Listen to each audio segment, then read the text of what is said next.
morning, Falcons. Today is Thursday, April 27th. I am Rylan Simone.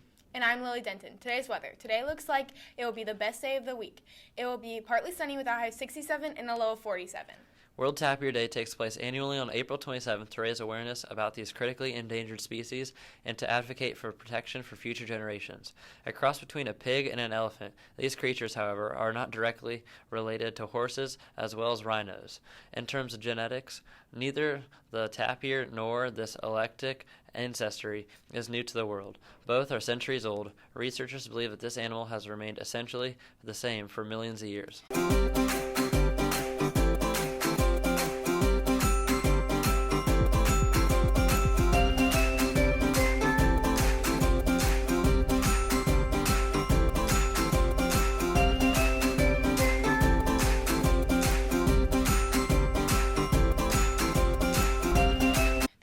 Are so unfamiliar to the general public that the people who visit zoos regularly confuse them with members of other species. This is concern even in countries where they are naturally found, which is why World Tapir Day was formed to help raise global awareness of this endangered species. Here are today's announcements. Boys golf beat Lapel 162-170 last night. The top 5 scorers were Dane Starnes, 38 co-medalists, Braden Flint, 41, Zach Thompson, 41, Brody Coburn, 41, Brandon Murphy, 42. Great job, Falcons.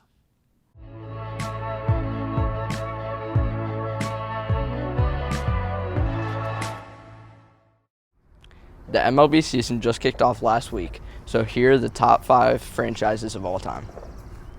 According to ESPN.com, the San Francisco Giants are number 5 with 8 World Series titles in 1905, 1921, 1922, 1933, 1954, 2010, 2012, and 2014. With a dynasty in the early 2010s, the Giants have dominated the league with all-star players like Barry Bonds and clutch pitchers like Mass and Bumgarner. At number 4, the Oakland Athletics. The A's have been dominant throughout their time in the league with 9 World Series wins in 1910, 11, 13, 29, 30, 72, 73, 74, and 89. The Athletics have been known as a team to be cheaper in terms of paying players and stadium upgrades, which is why they have the lowest attendance in the entire league. They changed from Philadelphia to Oakland in 1948.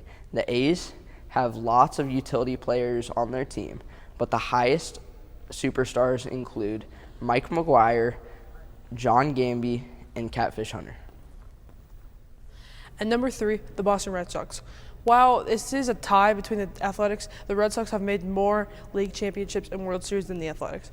Boston was extremely dominant in the early days of baseball and current days with World Series in 1903, 1912, 1915, 16, 18, 2004, 2007, 2013, and 2018.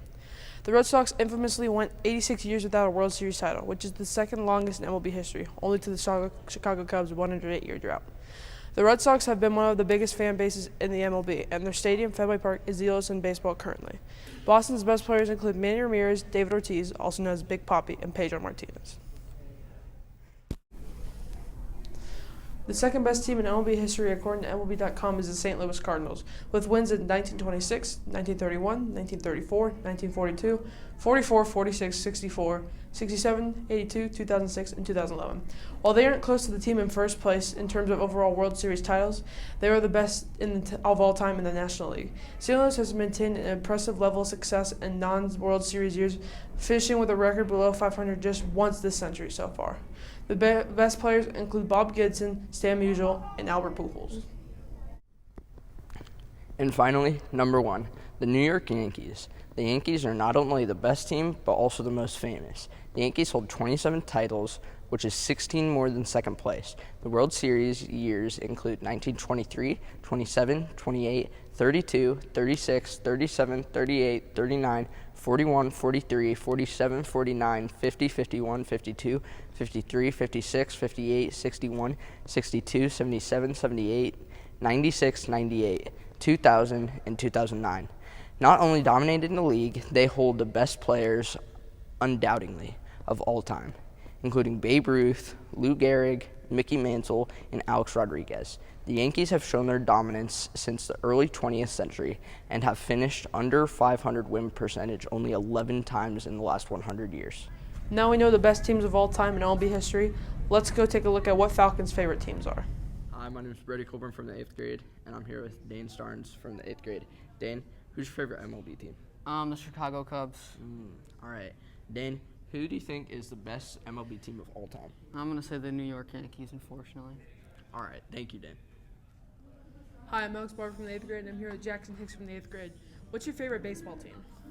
The New York Yankees, All right, and what do you think the best MLB team of all time is? the Kansas State Royals. Oh, thanks for your time. Thanks for watching, Falcons. We hope you can enjoy the MLB season just as much as we will. Attention Falcons, come join the HSE Color Guard for the upcoming 2023-2024 season. No experience needed and open to all 8th graders.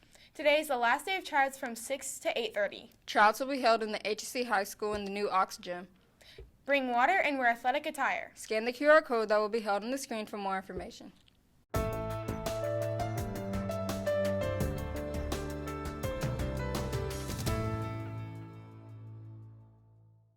Thanks for tuning in, Falcons. Remember to be safe, optimistic, accountable, and respectful. Have a great day.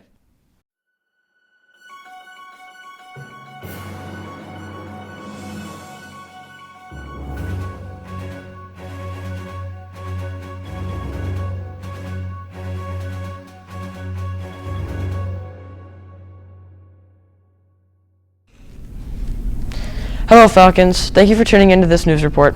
Today will be about the importance of computer science education in schools, with the new recent legislature of Indiana that requires all high schools to offer computer science education. We hope you enjoy. A recent piece of Indiana legislation required all public high schools in the state to offer students computer science education. Took effect on June 23, 2021. Many 8th graders at Fall Creek Junior High are planning to take one of the few computer science classes available to freshmen at the high school they are going to. Some of these high schools likely implemented these programs because of this piece of legislation. Regardless of this, many students will not have computer science education, so it is up for debate if computer science should be a required credit to graduate high school. Spring season is back, and with that, the MLB season is starting back up. So today we figured we would cover some of the top 5 players in the MLB this season. We understand that you guys may have different opinions, but here are our opinions based on these facts. According to DePaul University, the most important aspect of computer science is problem solving, an essential skill for life. Students study the design, development, and analysis of the software and hardware used to solve the problem in a variety of business, scientific, and social contexts.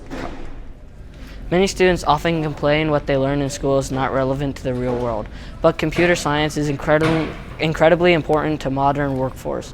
Millions of computer scientists are employed in America as computer science continues to spread to every economy sector. If any class is to be required of students, it is important to consider if students are actually engaged with it. Results of a recent survey by Amazon's Future Engineer program found 62% of middle and high school respondents interested in learning computer science. With a percentage like this, it is virtually guaranteed that students would enjoy computer science class. Along with the 27 states, such as Indiana, that now require schools to offer computer science classes, 5 states require them as a part of a high school diploma. These 5 states are Nevada, South Carolina, Arkansas, Nebraska, and Tennessee. These states have a significant rise in young women participating in computer science, and these kinds of laws may be the key to helping the gender imbalance within many industries today by encouraging young women to pursue computer science. According to the Vice President of Government Affairs for Code.org, Sean Roberts, most students will take computer science courses if it is offered to them in schools, so it is important to get the resources to them.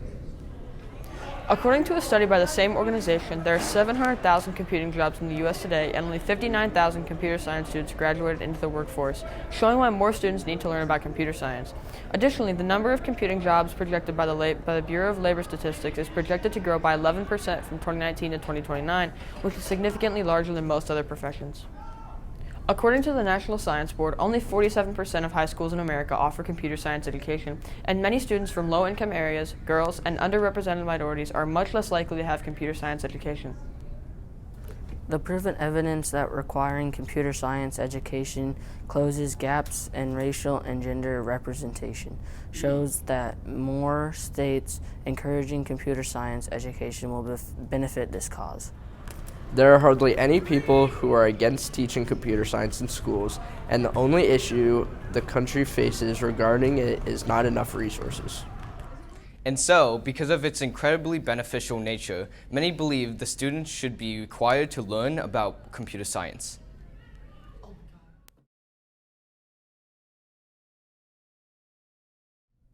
Hi, I'm Jackson Morris. I'm here with Mr. Shore. How is computer science important to your everyday life? It's a pretty wide open question. I think it's important just to kind of understand how it involves and affects your life. Computer science is all around us, whether it's your phone, laptops, iPads you use in school. So it's something you use every day, whether you realize it or not. Thank you. Do you use computer? Why is computer and science important to you? For me, I teach more of the coding stuff, so I think understanding kind of how they work and learning how to problem solve and go through the process of fixing problems in computer science is really important. Do you think computer science should be taught in schools today? Yeah, absolutely. I mean, we teach robotics here at Fall Creek and teach them a little bit about coding. We don't get really involved in it or real in depth with it, but it gives you kind of an intro into it so you could possibly take it at high school. Okay, thank you. Yep. Hi, I'm William Pence from 8th grade, and I'm here with Shuva Adhikari from 8th grade, and I'm here to interview him about computer science. So, Shuva, what kind of computer science courses have you taken? I've taken a lot of courses. I've taken JavaScript, Python, and C++ primarily. And have you enjoyed taking these classes? Like, what's your experience with it? For sure. I took a lot of these courses during quarantine. I took one at Stanford and Harvard, and they were both really they helped teach me about computer science, and I had fun with doing them as well. Yeah, for sure. Definitely something to do during quarantine. So, can you see yourself in a computer science career? Like, do you see yourself pursuing this in high school and college, maybe? Yeah. Computer science is prevalent in almost any workforce, and it's used at any job, so it has a lot of opportunities, and I can see myself doing that. Definitely been growing a lot in recent years. So, like, with your experiences, how would you say that computer science education should be dealt with, and like, do you think other kids should be prioritized to take this? I think that it should be taught at a young age. It improves cognitive ability and just thought processes, and I think that being able to figure out how to perform an action through code is something that helps you.